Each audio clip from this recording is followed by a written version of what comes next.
আহাদু নুসল্লা রাসুলিল করিম আম্মা বাদ। সম্মানিত দর্শকবৃন্দু, আপনাদের সামনে পড়ছি সূরা বালাদের বাকি অংশ।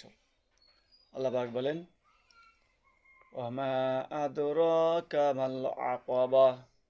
হে নবী, আপনি কি জানেন আকাবাটা কি?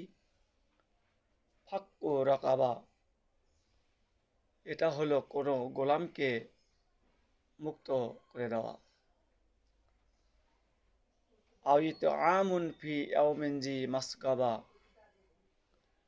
অথবা ভুকো থাকার দিন কোনো নিকটবর্তী মিসকিনকে, এতিমানজা মাকরাবা আও মিসকিন আনজা মাতরাবা, অথবা কোনো মিসকিনকে খাদ্য দান দেওয়া।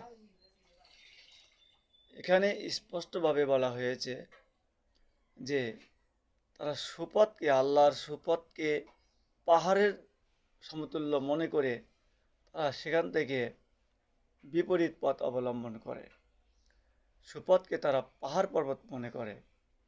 তারা বিপদগ্রস্ত এতিম ও মিসকিনদেরকে খাদ্যদান করে না, অথচ নিজের নাম ফুটানোর জন্য তারা টাকা খরচ করে।